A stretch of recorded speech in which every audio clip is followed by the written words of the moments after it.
All right, what's going on, everybody? GemMint here, and we're going to be doing a Mortal Kombat 2021 movie spoiler discussion. And I wanted to bring my good friend Dustin on from Two Brothers Comics. What's up, man? What's going on, man? Thanks for inviting me on. I'm glad that I got somebody I can talk to about this movie and the things that we thought was really cool about it. Right, that's how I felt about it too, man. Like, I'm a Mortal Kombat nerd. Like, before comics and stuff, like, I know an unhealthy amount of of Mortal Kombat lore and knowledge. It's kind of embarrassing, but I watched the movie, yesterday morning. I watched a bunch of reviews, and I'm like, dang, I don't really have anyone I could talk to about this movie. So then I was like, oh shit, you know what? Let me talk to Dustin real quick. And then I was just, figured, hey, you want to go live and just do a little chat with this? So, here we are, man. So, real quick, we'll give a shout out to some people that are tuned in live here. Here goes my man Mr. X is in the building. Hino's here. What's going on? Hino, he thought it was way better than he thought it was going to be. This movie's getting bashed, yo, and I think we got to defend it a little bit. Shout out to Bob Blanton. We got our peeps here: Michael Cecilia, Javier Pedraza, Ruben Guzman. What's up, man? What's up, Rube? Alex, what's up? Who else? We got Gene Marlowe, my man at Six Element of Hip Hop. What's going on, fellas? So, oh, here goes Bam. What's up, brother? Thanks for jumping in here. What's up, Chad? Neil's here. All right, so basically Mortal Kombat 2011. I went into this with super low expectations because I've been let down with live action adaptations since the first movie, right? Like the first movie, even when the first movie came out in 1995, I liked it, but I was like, man, I wish it was more like the game. And it wasn't until I think later on and like later releases like Mortal Kombat Conquest and just other stuff where the first movie started looking better and better, right? Oh yeah. Over time, it definitely did. And that's a movie that I can just click on and just whatever, just have it playing. Like I've seen that movie multiple times. And like I said, I had super low expectations going in because I just know the track record of trying to tell this story, So how about you? Did you have high? I know you're a huge fan, but how were the expectations going in? Yeah, I was the same way. I tried to keep mine low because, I looked at it like, it's 20 plus years we've been waiting on this, and you build things up in your mind so much sometimes that there's no way that it can absolutely just, meet those expectations you set. So I think to try to go into it with just, be just the excitement of, hey, we've been begging for this for 20 years. They've been talking about it. We finally get it.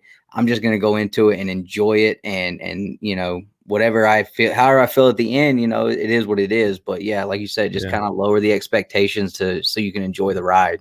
Yeah, I don't think anyone was expecting this to be like an Academy Award winner type of movie, but we wanted a movie that does Mortal Kombat justice. Now, what's funny about this, they had that Rebirth director trailer type of thing that was released that was supposed to lead to the next Mortal Kombat movie. It ended up leading to a web series for Mortal Kombat Legacy, maybe a more grounded take, whatever. And then that was supposed to lead to a new movie that kind of stayed in production development hell for 5 years. And then this one just comes out of nowhere, right? Yeah.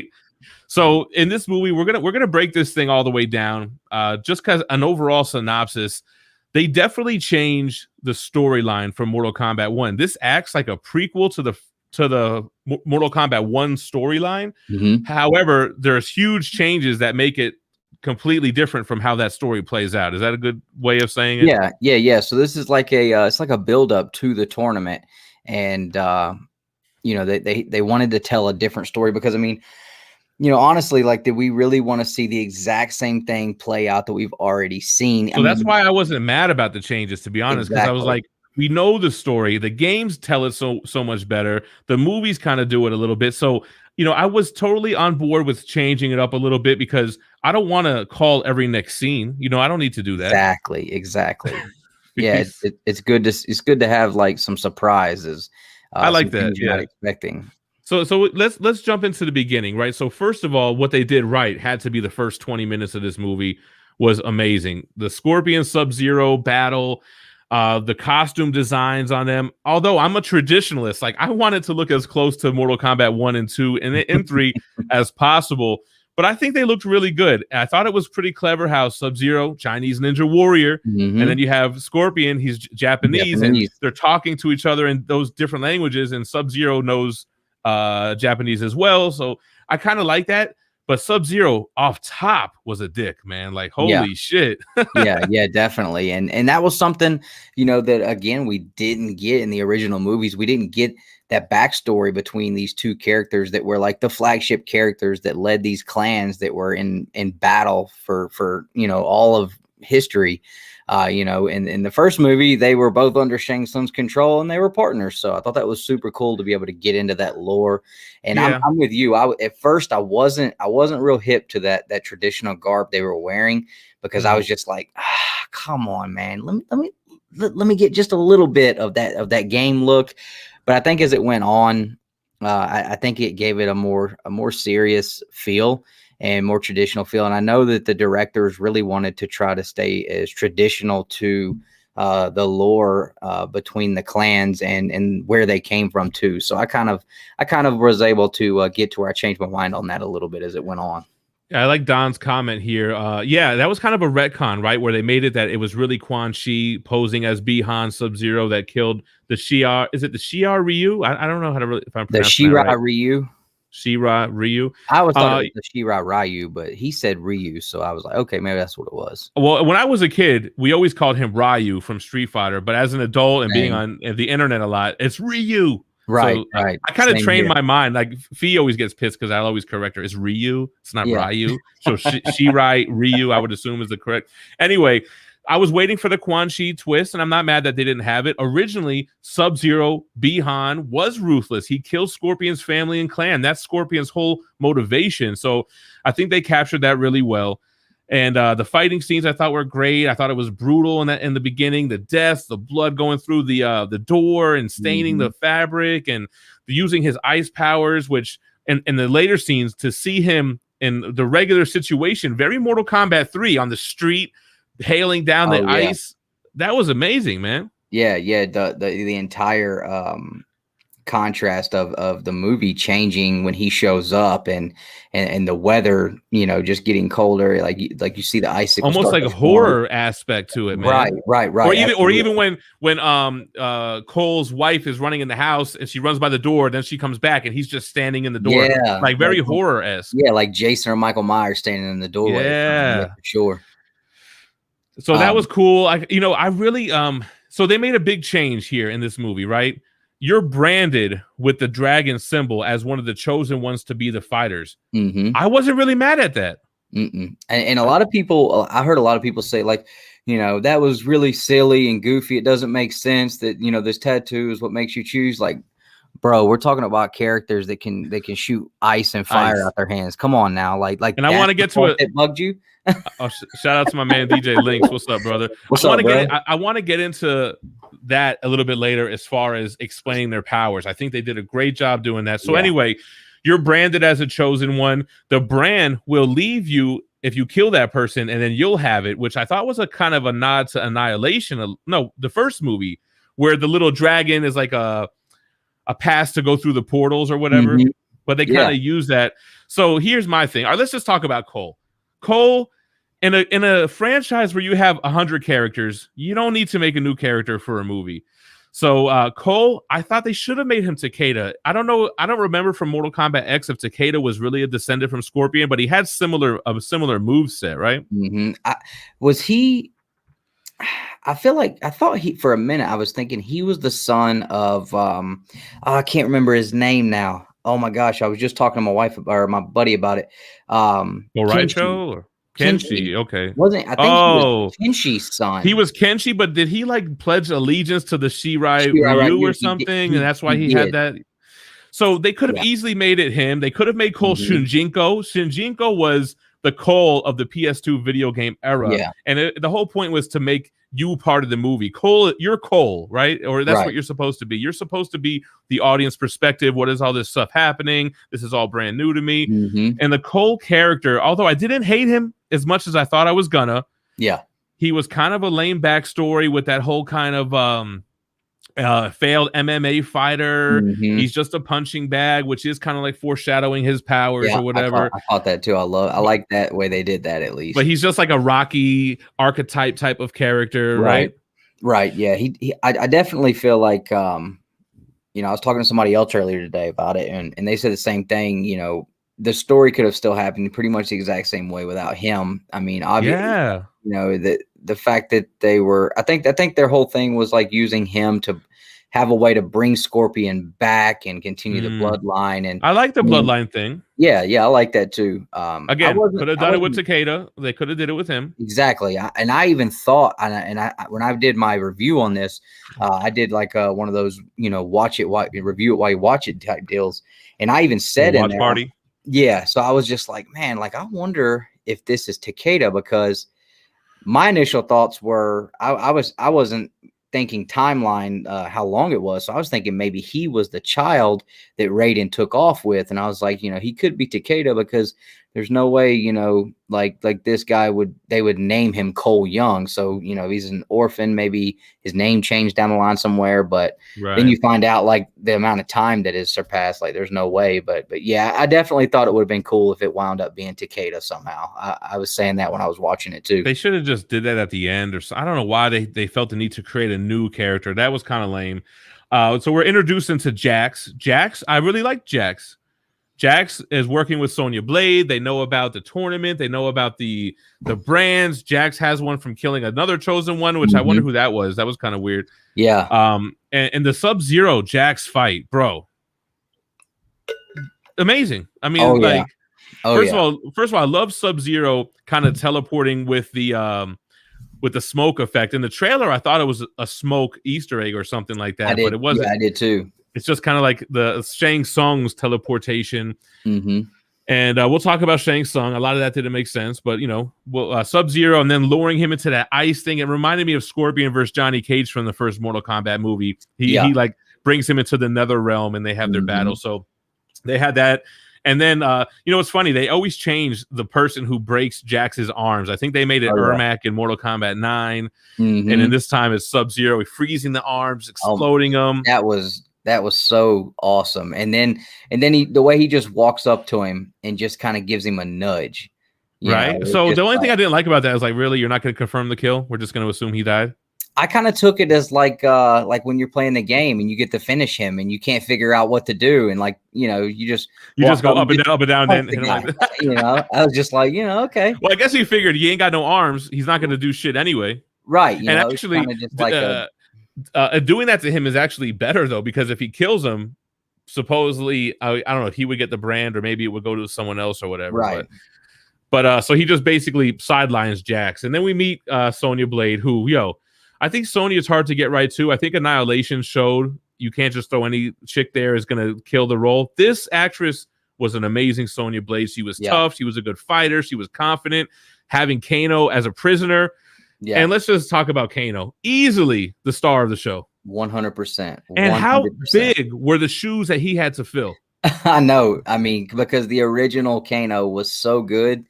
And in the games, like really, Kano's never been like I've never talked to anybody that was just like, I fight with Kano. Yeah, he's not really too many people's mains. Right, but like in the movies, like this is the second time in a row where in the movie, like the character was great. And this one, he was, I mean, that was the one resounding positive thing I heard from everybody was like Kano was fantastic. I saw a comment saying he roasted the cast like the 4th of July. I was like, yo, he did, man. Yeah. He had huge. First of all, the first Kano actor, rest in peace, he changed Kano from every game moving forward. Like, that's Kano, you know? So for this guy to be able to kind of be that similar role, that Aussie type of mercenary slob type of guy, he was always getting his ass whipped, but he's still talking shit, though. That's why you got to love him. Let me give a quick shout out to Alex Martin. I don't know if he left yet, but he gave us a $5 super chat. Still hasn't watched the movie, but doesn't care about spoilers. Just happy to be a part of the chat. All right, so he's still here. Thanks for the super chat, man. Awesome. So Kano, I can't say enough about Kano. Or say anything that hasn't already been said. He killed it. He stole the show. He if he wasn't in this movie, because everything after this point kind of goes downhill a little bit, in my opinion. But he really helped this movie traverse through the slow middle part and get to the climax at the end here. Anything you wanted to say? Yeah, I loved all the little snippets he had when he would be going into, to battle someone like he like when Raiden was basically tearing everybody down when he first saw him, and he didn't say anything about Kano. He's like, what about me? Well, Captain, or he said, "What about me, Gandalf? What does my fortune cookie say?" You know, or he was almost like a Tony Stark in that sense. Like he broke the fourth wall, calling him Gandalf. Yeah, Zaray here with the comment about how was Cole's when he used his cell phone after days being in training. I looked at Fee. I said, "How's his phone charged?" And she's like, "Duh, he's with Raiden. Just you're good, man." I didn't even think about that.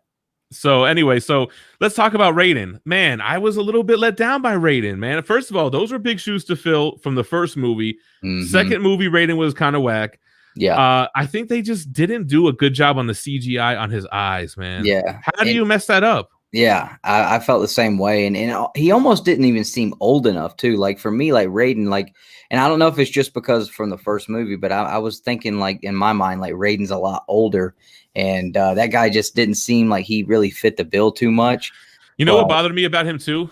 His face stubble. Like, Raiden in the games, he's always got a clean-shaven face. He's an elder god, for God's sakes. He doesn't have facial hair problems. So I didn't like that. I didn't really mind his accent. Like, okay, he's old school. You know what I'm saying? Like, he's been around protecting Earth realm since the beginning. I think the eyes killed it for me. Everything else I could have really lived with. They should have just made them all white with a little bit of electricity or something, or nothing at all would have been better than what they did, man. Yeah, just every now and then, just have that like they did in the first movie where, you know, he just has regular eyes, but every now and then you'd see, you know, the sparkled electric just shoot across. I mean, that was a great effect the way they did that.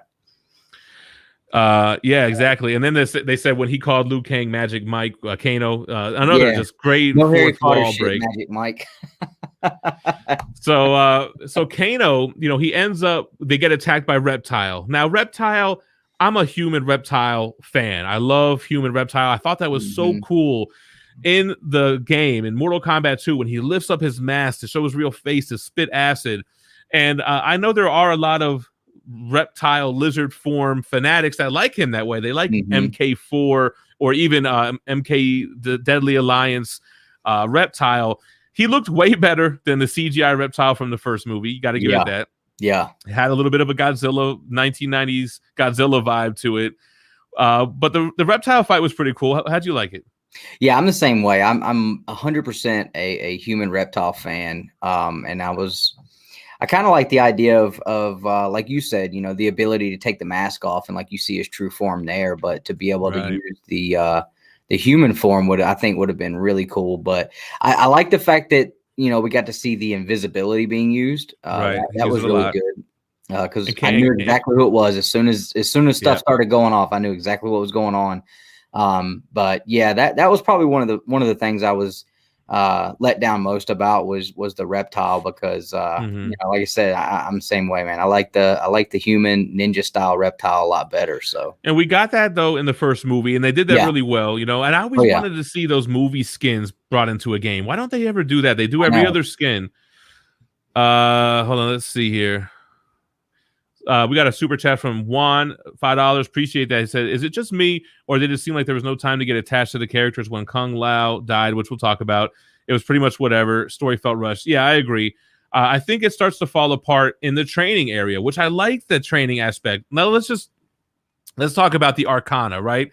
So basically, once they defeat Reptile, which first of all, Kano steals the show again and hits him with his MK1 fatality, rips out his heart, and talks shit about how he does it for the rest of the movie, which is something I would do. I ripped this fucker's heart out. Like he was such a douche. I loved it, man. Yeah, absolutely. But he does the fatality. He shows that he's worthy to be around you guys to do whatever mission you're trying to do. So he knows where Raiden's hideout is. He dealt arms there, and he's the catalyst to get them to Raiden's underground lair or whatever, right?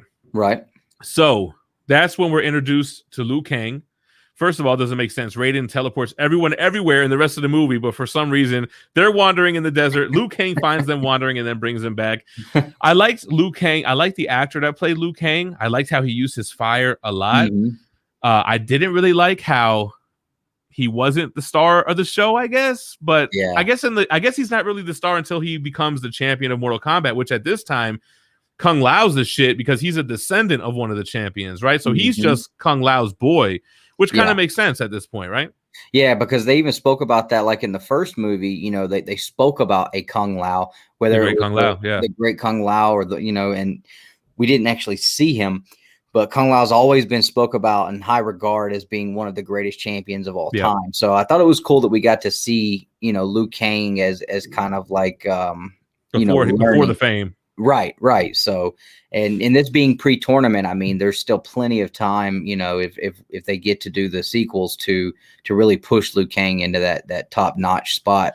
The actor who plays Sub-Zero said he signed on for 4 sequels. Yeah, they're Please. talking about sequels and Give a 'em couple to of me. spinoffs. So This is supposed to be a Johnny Cage spinoff, which first of all, I Mhm. guess we'll have to talk about Johnny Cage. Not in the movie. Cole could have easily been Johnny Cage. Even at the end, I thought that's what the twist was going to be. We'll talk about it towards the end. Yeah. But we get introduced to Liu Kang. Then we get introduced to Kung Lao, who immediately comes through the ground teleportation move. So fucking sick.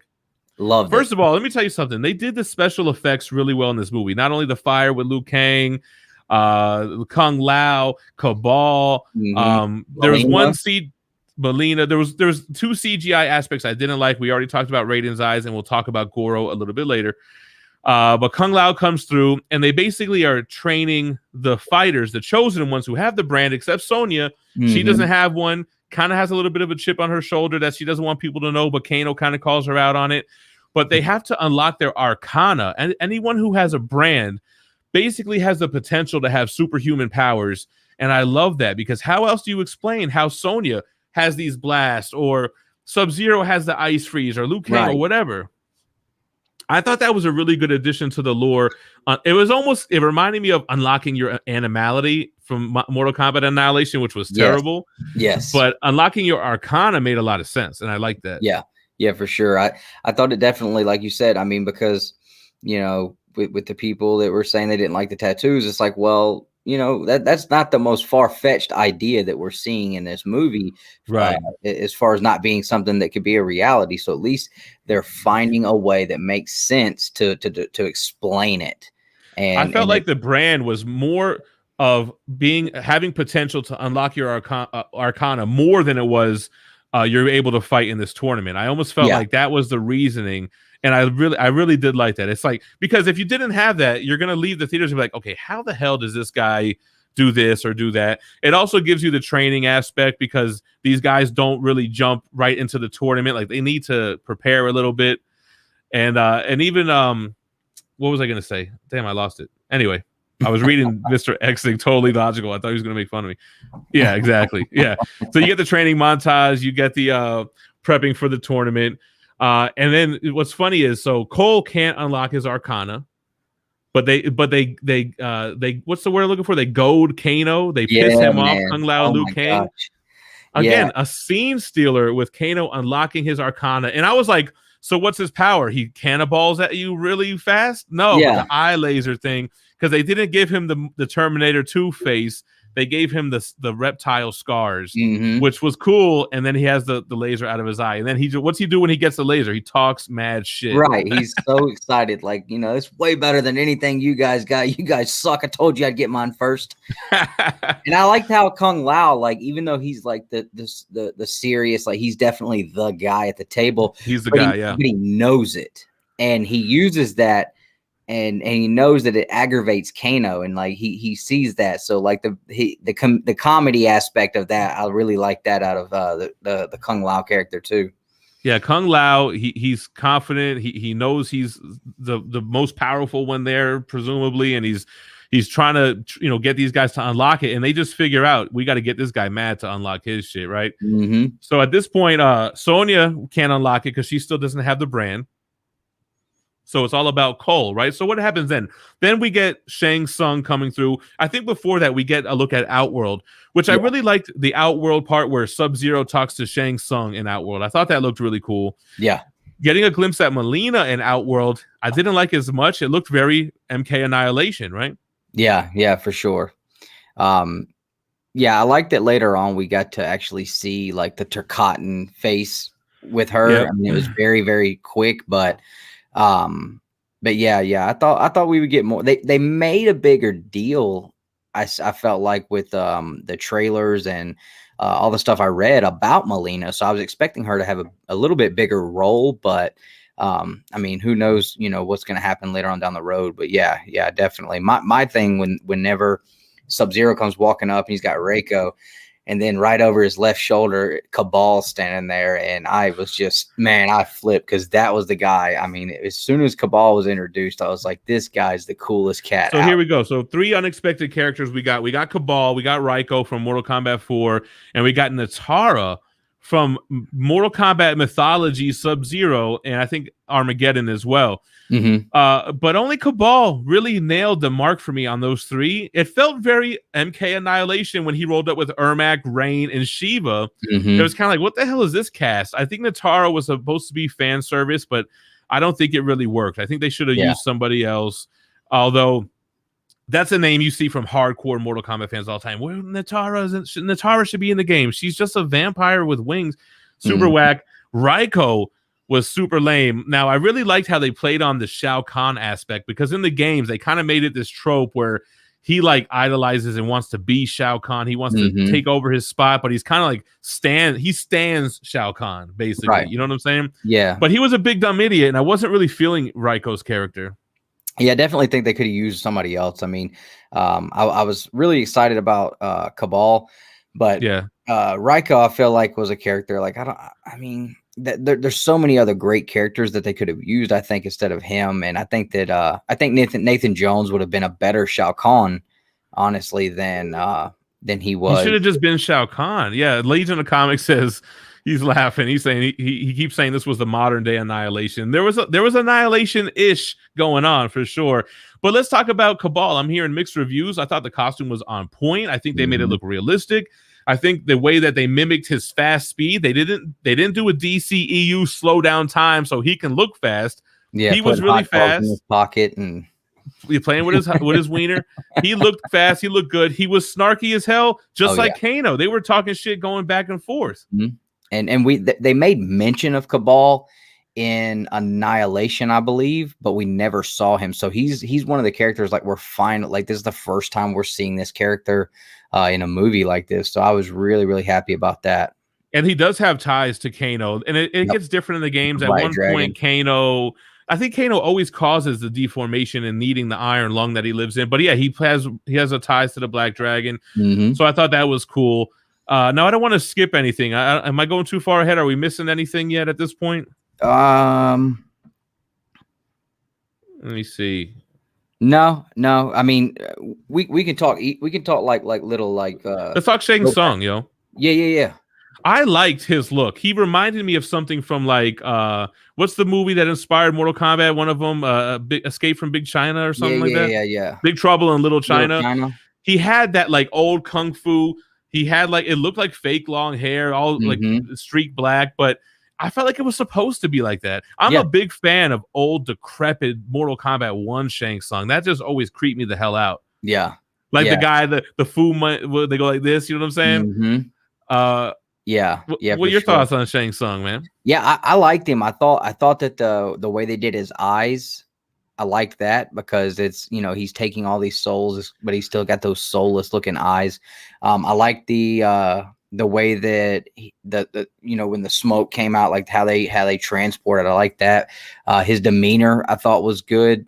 I think I still like the Shang Tsung from Mortal Kombat 1. Again, very big shoes to fill, man. That guy just did such a great job, and that guy, like, if you look at the two of them, like you look at the guy from the first one, like, yeah, you definitely look at that guy and say, all right, that guy could definitely, I could see him putting up a fight. But this Shang Tsung, like, I feel like he lacks that aspect of having that appearance that he's someone that is physically someone that you would need to worry about in a fight. So, but as far as the design for the way they used him, I thought it was good. I liked the way that they did him taking the soul. I thought that looked really good. Johnny Cage here saying we have Shang Tsung at home, and this is Shang Tsung at home. Yeah, a little cosplay, right?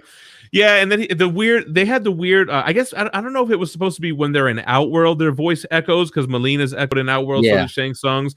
Now this is where we start to really deviate from the main game storyline, Shang Tsung is breaking all the rules. He's basically trying to take out all the fighters before the tournament to ensure their final victory so they can invade Earthrealm.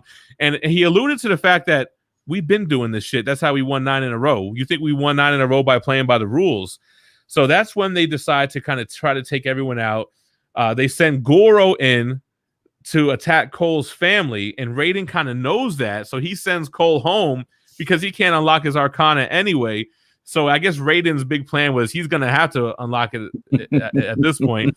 Now, Goro, it was a step up from the first movie. You got to admit that first movie, Goro is probably the worst part, and really just because of the design and trying to use Teenage Mutant Ninja Turtles technology or whatever. But the CGI wasn't there for me on this Goro, right? Is it just me, or was it was it literally pixelated or what? Yeah, to me it definitely, and I don't know if they just, if it was just not in the budget, but yeah, I felt the same way. I didn't think just use the MKX skin and call it a day, man. Like, what the hell? Yeah, for sure. I didn't think that they definitely didn't hit the mark with the Raiden playing 4D chess.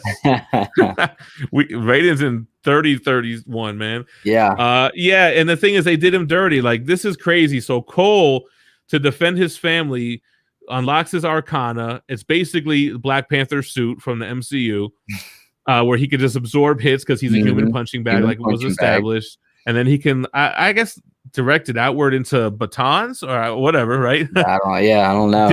Wasn't digging his metal shirt. Was it a shirt? Yeah, is it his skin? It was like hand wraps, like all over him. Is what it was like. The Shirai Ryu.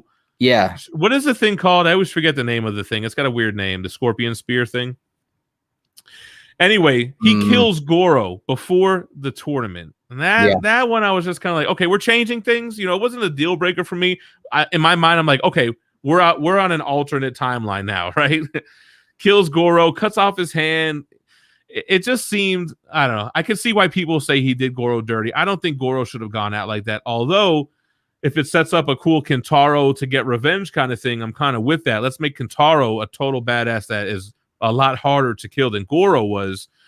But I don't know. Your thoughts on the Goro stuff, man? So for me, Goro, I kind of look at Goro as like how Galactus is. Like he has the ability to be a big bad, but he seems to really always fall short and get done dirty. If you remember the first movie, I mean, like, come on, Johnny Cage kind of similar. Punched him in the balls, took him out quick. So hold on, are we saying that Goro didn't get done dirty in the first Mortal Kombat movie? Because if you think about it, he kind of did get done dirty. Exactly. And then if you read the DC Mortal Kombat X comic books, of course, I mean, good Lord, Kotal Khan literally chops off all 4 of his arms and sends him back to his family. So he's always getting done dirty. So, I mean, yeah, it's like Goro's always that big monster guy that really never delivers. So, I kind of felt like I think it would be cool to see Goro do that. But at the same time, like, who's really going to take somebody like that out? Like, somebody's got to take him out. So who's... they got to. Yeah, and it's Cole's. It's supposed to be Cole's defining moment. See, unfortunately, everything with Cole falls short. He's not interesting. You don't care about him. I see what they were trying to do, but I don't think they really pulled it off, and it just ends up pissing off Goro fans. Yeah. But and I'm a Goro fan too. But like I said, it's just one of those things. Like he has such a dominating presence. Yeah. I mean, how are you going to be happy no matter who beats him? And Goro can't win. But at the same time, we find out and we hear later on, like, all these characters that died, like they're not necessarily gone, because even Shang Tsung says at the end, death is just another realm. So, and we know that Shang Tsung has the ability, the other characters have the ability to bring characters back from the dead. So, I mean, dying in Mortal Kombat is not a for sure thing. The funny thing is that the ongoing joke is that nobody dies in Mortal Kombat. That's been the ongoing joke forever. Like, when a character shows up in the sequel, Mortal Kombat 12, hey, didn't they kill so-and-so in the ending of Mortal Kombat 11? It's like, bro, it's Mortal Kombat. It's like a wrestler retiring. Like, it never really matters. Or a rapper. Yeah. So anyway, so speaking of that, so Kung Lao gets killed by Shang Tsung. Shang Tsung steals his soul. It was okay. The soul steal was okay. It was very reminiscent of his Mortal Kombat 2 fatality. He literally like sucks the life force out of him. But I think I was like, are y'all really killing Kung Lao right now? Like, what? Yeah. That was kind of... Yeah, and the only thing about that I think works is like we were Yo, talking about earlier. are you giving us super chats while we're live? No, that's my brother. That's Nick. What's up, Nick? Appreciate that, man. I think that has to happen though, because like we were talking about earlier, You got to Kung make Lao, Liu Kang, right? Yeah, you got to yeah, make him step up. Liu Kang can't really step into that light if Kung Lao's still around. So That's true. I Yeah, wasn't too very mad good about point. that. I felt That like makes that a lot of Kung sense. Lao looked very strong the entire time. I thought the character looked great. The design was great. Kung Lao was MK9 Kung Lao, which is basically MK2 Kung Lao. Yeah. And and they were cracking on Natara. So how all she did was swoop down and get herself killed. But he hit her with the MK9 fatality. He takes the hat off, throws it to the ground, is spinning, and then he straight surfboards her right into it. And it does show the gore like a modern Mortal Kombat game. Like you see the insides, or when Melina gets killed by Sonya, who at this point has already killed Kano, got his brand, got her purple ring power. She shoots Melina through the gut to where you see the hole with the spine through it. Very Mortal Kombat X looking, right? Yeah, I enjoyed a lot of that, a whole lot. It was really cool. It was really, really good. I really liked back to the Cole and Goro fight. The uppercut scene, because I mean like when you're a kid and you first started playing that game, like the uppercut was the move. Like I don't that's care, the move, man. Yeah, like, so to have the uppercut like have such a big part of the story with that fight, I was really psyched about that. I thought that was a cool little nod for sure. I love the uppercut Mortal Kombat 1, and then you hear the audience go, yeah. Oh, so then Kung Lao, when he does the fatality, he says flawless or flawless victory, which I don't know. I guess, whatever. I mean, I think I said he should have said fatality, but then I think someone else does it later. Was it Liu Kang? Yeah, Liu Kang says it. Who does Liu Kang gets? He gets Cabal stuck in the quicksand, which, by the way, always thought this was going to be a bigger threat growing up as a kid. Turned out not to be such a big deal, but he gets stuck in the quicksand, and he hits him with the oil, fire, dragon eating him fatality. I thought it was in the trailer. I thought they did a lot of justice with that move. I thought that looked really good. Yeah, for sure. Absolutely. So then we kind of breeze through a lot here. Let me see what's going on with the chat. Why didn't Natara try to sneak attack Kung Lao while screeching the whole time? Yeah, she was whack, man. And then I asked myself, should they have brought in Katana and Jade instead? But I mean, we've got that already. But I think maybe the director wanted to show some love to other characters.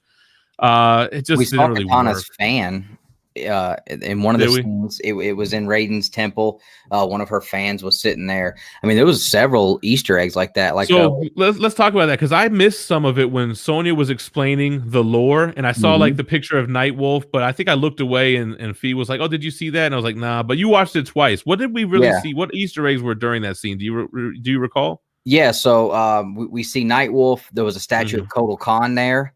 Oh, okay. So I noticed that, and then when they entered into Raiden's temple, freaking Kano just walks right up and picks up the amulet of Shinnok. Is it Kami Dogu, or is it Shinnok's amulet? It was Shinnok's amulet, yeah. Okay, and I was just like, holy crap! Like, okay, like now there's that was a huge Easter egg. Yeah, a possibility of bringing him in at some point. In the very beginning, when Cole is talking to the guy that's paying him to fight. And, they're like, hey, you're the guy that took the belt from Eddie Tobias. And it's like Ed Boon, John Tobias. So I thought that was super cool to do that in there. I'm like, again, a huge Mortal Kombat nerd. Like, I don't know what the fallout was with John Tobias, but he was really the creative mind behind Mortal Kombat, the lore, the mythologies of it, the character designs. And they really lost a lot when he left. And I don't think it was a beef with Ed Boon. I think it was like a beef with Midway, who owned Mortal Kombat at the time. Yeah. But it's such a shame that we didn't get him involved in all these projects. And I don't think he was involved in this one. I could be wrong, but I'm pretty sure he came back for Mortal Kombat versus DC for a little bit, I heard. Yeah. Anyway, Bruce Williams, when Liu Kang was sweep kicking Kano 3 times, in my mind, I was like, that's the video game. That's what people used to do back in the day. To sweep, to keep doing it, right? And then you literally say what Kano said. What is that? Is that the only move you know? And then he tries it again, and he jumps, and then he hits him again. I told my wife, I was like, that's so crazy. I was like, because I can remember me and Nick playing that and just doing that leg sweep over and over, or doing a move, and it's like, is that the only move you can do? My friends would always be like, "You're being cheap." That's what they used to always say. Yeah. Or some people, we didn't say this, but other people be like, "You're cheesing." or you're being cheesy or some shit Yeah. like that. We used to say, well, my friends used to tell me I'm being cheap even when I'm using all the moves. I'm like, dog, I'm using all the moves. I'm sorry you're getting your ass kicked. Yeah, Panda's right. So at the end, we kind of get a tournament, but not really. But Raiden's like, we need to separate or somebody. That's their plan. We need to separate everyone, take them at one. Cole says it. And Jax gets teleported to the pit too, right? The Mortal Kombat 2 pit with Raiko. And how they didn't do the stage fatality kind of blows my mind too. Yeah, I was thinking the same thing, man. As soon as I saw that, I was like, all right, he's about to put him in the spikes, like no doubt. Wasn't in the budget, I guess. Yeah. I mean, the clap was still, I mean, that was neat to see. I didn't expect them to do that either, but yeah, definitely would have been cooler to see him do the uppercut into the spikes for sure. Is that true, Johnny Cage? That was there creative differences or something between Boone and Tobias? I always thought it was like a royalty thing with Midway or something like that, but I could be wrong. Yeah, man. So yeah, that was a missed opportunity with the pit. And then what do we get at the end? So you know what's funny? The trailers will make you think it's Sub-Zero and Scorpion the whole movie, which it's not, which is good. Mortal Kombat is so much more than the ninjas, although they're fan favorites. But they kind of sidelined Cole's entire arc by basically just bringing Scorpion back from the Netherrealm to get his revenge on Sub-Zero. I mean, it is his kill. Like, it is Scorpion's fight. But you just build up Cole to do all these things for what, basically? You know what I'm saying? Right. Yeah. I mean, and like I said, the only thing I can think of, and that's how I keep trying to look at it is everything that they're doing this one. Like there's going to be a continuation and more added Dustin, on later on. If the DCEU has taught us anything, don't expect a sequel. You gotta kill your one shot here, in order to get the sequels. And by the look at reception on this movie, I'm not so sure we're gonna get a sequel, we're bro. Gonna get one either, yeah. Like, and that's the thing that pisses me off. Like, don't assume that a sequel is guaranteed. Don't set shit up for the sequel. Leave it open-ended. You know what I'm saying? So that it could be one, which you almost didn't do really with killing Goro, killing Kung Lao. Sure, they could come back, but if they come back in the next movie, it just cheapens death anyway in this universe. You know what I'm saying? So I don't think we're going to see a sequel. If you ask me, if it was my opinion, is I don't think we're going to get one. But, I would hope I'm wrong, because I like to get Mortal Kombat, even if it's shitty. Mortal Kombat Annihilation might be a terrible movie, but I'll watch that any day over a lot of critically acclaimed movies, just because I like the characters. I like the cheesiness. I like terribly bad movies, and they're just fun to watch, right? Yeah, for sure. And that, like I said, that was the mindset I was trying to stay in. But then at the same time, like you said, I mean, they definitely don't seem like that. They've got a shot at a sequel at this point. So as a standalone, like the way that ended there, like, it didn't make a lot of sense at all, because you can't continue the lineage with Cole if there's no lineage continued in a sequel. So, right. I didn't understand how Cole, like what Cole did, like how did he bring Scorpion back? Like that part was kind of because to me. Raiden held on to Scorpion's spear thing the whole time, and it had Scorpion's blood on it. So something, when Cole touches his blood, it unlocks him from it too. I think that's what, and it's something with the bloodline, right? That was a big deal. So that's what brought him back. So he was trapped for 400 years or something like that. And again, I think people were saying, what the hell was Raiden doing for the 400 years? Sounds like he was losing tournaments, if you ask me, right? But yeah, at the end, right? So Cole, now he's left his MMA career behind. He gets offered another $200 fight just to lose, and he turns it down because I'm going to Hollywood, baby. And I wanted him to say, don't call me Cole, call me Johnny Cage. Like, be Johnny Cage, because it doesn't really make sense that you're just this new guy. Anyway, so what does that mean? Yeah, like this guy's saying. So then we meet Johnny Cage. He's just another audience perspective in the movie. Like, how is that a big deal? And why? I don't understand how that's a big deal. I don't know. Let me give a real shout out to my boy Billy, Economic and Comics. Thanks for the $5. Friendship all day. Shang Tsung, Friendship, Mortal Kombat 2. All right. Anyway, so yeah, what is your take on the end, on him basically going to tap Johnny Cage and put him onto the whole tournament thing? Well, I mean, I think I was excited about it just because I knew Johnny Cage wasn't going to be in the movie, and I was. I didn't know that. I remember you asked me, did you see the first 7 minutes? I stayed away from everything, yo. Yeah, I knew for a while that he wasn't going to be in the movie because 2 years ago when they started casting everything, I was paying attention to all the different castings, and nobody that was being cast, like I was like, all right, well, that's not going to be Johnny Cage, or this guy could be that guy. And then they actually came out, and I read an article like a year ago saying like, hey, you know, there's probably not going to be a Johnny Cage. And then they pretty much told us earlier this year, like, yeah, he's not going to be in this movie. He does exist in this universe, but he's not going to be in this movie. So I was kind of let down by that. So when it turned to the poster and you see the big buckle, like I got excited because I was like, all right, cool. Like if they do something else, like he's coming in. But well, I was telling Fia, I was like, it's going to be a Ninja Mime poster, but it was Citizen Cage or something like that. How crazy would that have been? They should have did Ninja Mime.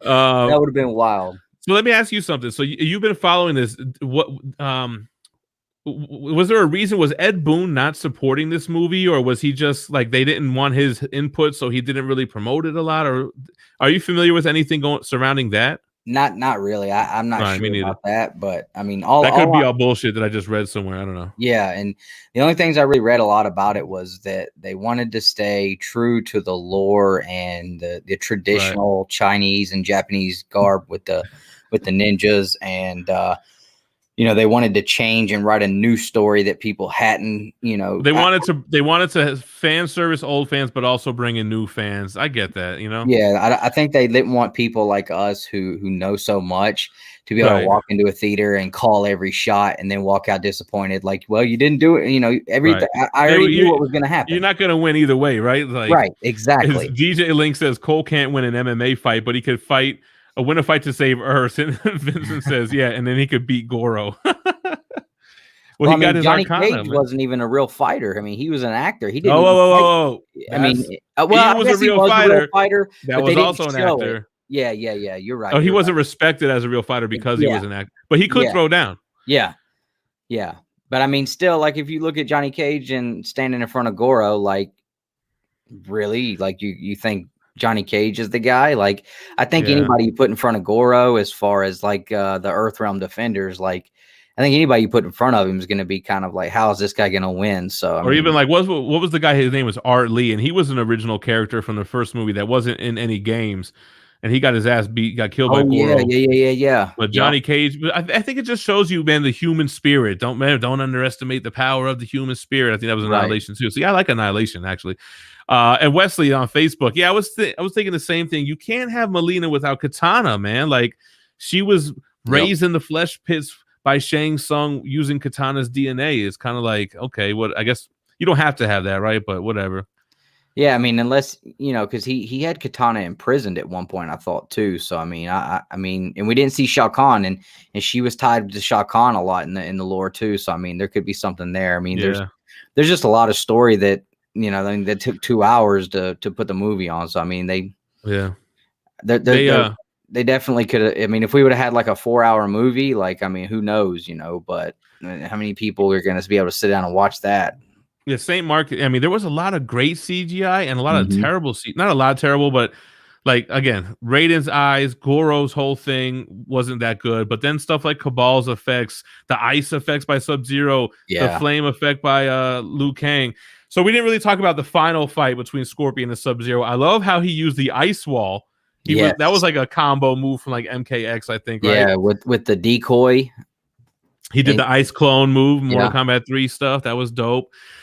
That whole fight was pretty good. And then he does his fatality. And I like the twist on the fatality. He's not going to just rip off a Halloween mask to have another Halloween mask on underneath. His mouth was already decayed from being in the Netherrealm for 400 years. I thought that was pretty cool too, or 600 years or whatever. But he basically shows it's like ash. He learned how to contain the fire, control the fire, and he could basically breathe fire, and it makes his face get all like a skull, but then it does heal back. That was dope, man. I like that change. I like that too. I was talking to my buddy about that last night because he was like, "Man, I wish they would have done the, you know, pull the whole mask off." I'm like, "Yeah, but if he would have done that, you would have said it was cheesy." I was like, "You know, this was better. This was a better way to do it because it made it seem more realistic." There was a little bit of cheese to it, but I think they did the effects good enough, and how it got progressively more like a skull. I thought that kind of saved it, man. Absolutely. I dug it. I thought it was cool. I definitely liked man. it. So overall, I'm a biased Mortal Kombat fan. I just like anything Mortal Kombat.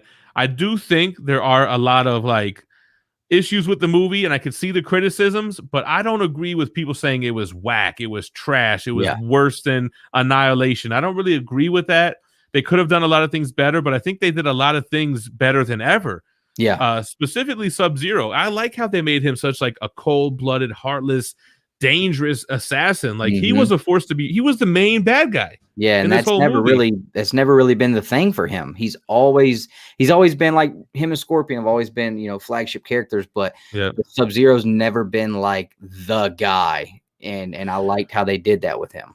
Yeah, and I remember people were pissed back in the day in Mortal Kombat 1995 that Sub-Zero and Scorpion were under mind control and they were just drones.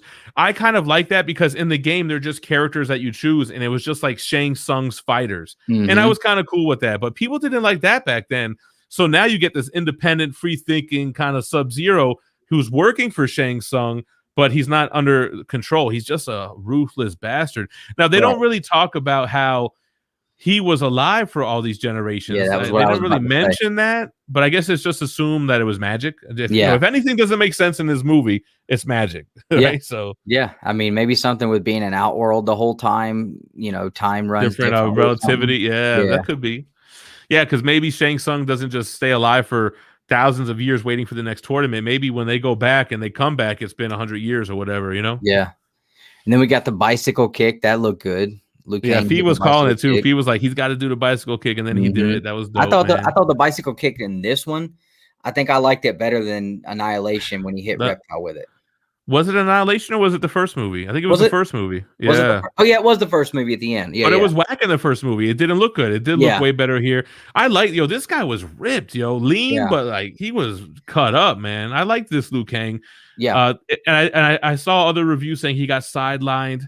Yeah, but we kind of talked that through. He's not Liu Kang, the champion of Mortal Kombat yet. Right. He's under the tutelage, or not, maybe not the tutelage, but he's still under Kung Lao's shadow, right? Kung Lao's the man. He's just some orphan kid who got trained, right? Yeah, and I think that a lot of that probably comes from people who aren't as knowledgeable about the characters and how things actually went. Because I mean, a lot of people probably didn't know who Kung Lao was, and why is this guy, being pushed as like a stronger character, because at the time, like Kung Lao is he is a stronger character in the lore and in the story. So I think I definitely thought it made sense. I understood what was going on immediately with that. Yeah. How did you feel about Sub-Zero and Scorpion and some of the other well, I guess just them two being in the games and like the movie before? They were definitely a little more brawly looking than they were in this one. What did you think about that? Like being a lot smaller and. No, I didn't really think about that. I don't like to see them too jacked up. I liked Mortal Kombat 1's lean look. I like their ninja look. Like even Liu Kang, he's not jacked at all. He's just cut the hell up. Yeah, he definitely. But they look older, right? Like definitely Scorpion was like an older guy. I was kind of cool with that. That didn't really bother me at all. I think if you know martial arts, it's not really about your size. It's all about their technique and everything. So didn't bother me at all. Did you want them to be more like maybe younger looking, or was it? See, when like Mortal Kombat 3, they got their biceps out in the screen. Yeah, you know what I mean? When I first started watching I was like, man, like I don't know how I feel about these characters being, as old as they are, and they they don't have that physical prowess to them. But like as it went on, and you start watching it and seeing what they're doing, it's like, well, you know what, like you said, like if you know the martial arts, like that kind of shit doesn't matter anymore. It doesn't matter, right? You can go in there, with a guy twice your size, and if you know stuff he don't, like you're gonna come out on top. So look at Goro. Goro gets his ass whooped in every movie, so it doesn't really matter, right? Right. I think Cole, he was generic Sanjay. I feel like he was definitely a vanilla character, from the writing to his lines to his powers to everything. Like when he said, I'll die for my family, I was just like, this is so whack, man. This guy is like cheesy, like generic.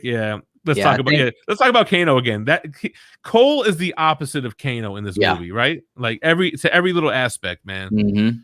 I don't know. I think that was a bold move. I think when the writers were like, hey, we're gonna make a new character and that's who we're gonna follow, somebody should be like, nah, I don't think that's a good idea, bro. I mean, I wasn't with that whenever I first heard about it too. I was, they were like, well, we need a new character to help tell the new story, and I'm like, Like, I don't think you need a new character to tell that new story. You Like, don't. you really don't. And so You I know, definitely, I watched a review of Angry Joe. I like his movie reviews, and they were saying like you get that with Kano, you get that with Johnny Cage, you get that audience perspective through those guys already. Even Kano in this movie, right? He doesn't yeah, really know about all this shit. right. And so it's like, what's the point of Cole? He's just so bland. Yeah, it definitely was. He was a very vanilla character, and Yeah. to me, like that, like I think with if you get rid of that, your issues with that, I think that a lot of people would think the movie was a lot better if they had went a different route instead of going with Cole. I think that would have changed a lot of people's opinions on the movie. Yeah, even if you just, man, at the end he could have just said, "Hey, call me Johnny" or something like that. Some shit just to make it make more To sense. tie him back in. The other thing, what about the timing of this movie? I thought it was terrible timing, man. You either needed to drop this when Mortal Kombat 11 was dropping, or maybe wait till the next Mortal Kombat comes out, which it might be a while because they're probably going to do an Injustice 3 before they do another Mortal Kombat game. Yeah. I just thought like this movie came out of nowhere and it dropped.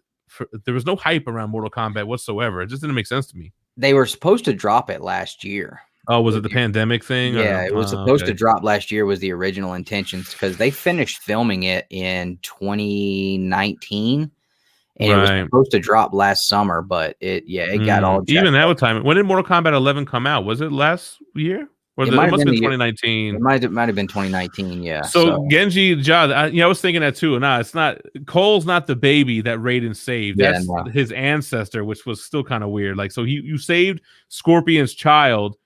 Where did the child go? And it grew up in the Order In of the Light, temple, or yeah, it in did, the right? temple, yeah, because and the child was actually a Scorpion's daughter. It was Hanzo's daughter, and so yeah, Oh, okay. that definitely the whole storyline with Cole was definitely the From worst beginning to part end. about it. Yeah, So what's up with his great grandparents and all? Like, what happened with all that, right? yeah, because literally after all this time, not one person showed any kind of ability to like that. And Didn't he was worried that it was wearing off as the bloodline continued. Like Cole didn't right, even have it in him anymore. right, yeah. So yeah, Where were they during all the other tournaments that we were losing? right, exactly. Plot holes, baby. Yeah. Yep. What did you Absolutely. think of? What did you think about the Scorpion's Revenge anime that came out maybe a year ago or so? So that was the first time I'd ever watched like I guess like you would say a traditional anime style movie or television show. Like outside of like I think like I watched Pokemon as a kid. That was probably as close as I got to it. Right. Now Nick, he loves it, but I just never got into it. Like I never got into Dragon Ball and all that. But So it's just not your thing. yeah, I watched it the first time I watched it. And I was like, all right, like it was cool. Like I like the storyline, but it took me a little bit. So I watched it a couple more times. The more I watched it, I got to where I just loved it. I thought it was really cool. I enjoyed it. Yeah. I think the story lacked. I like the animation a lot. The blood, the fighting scenes, and the blood and the gore. I think that was all great.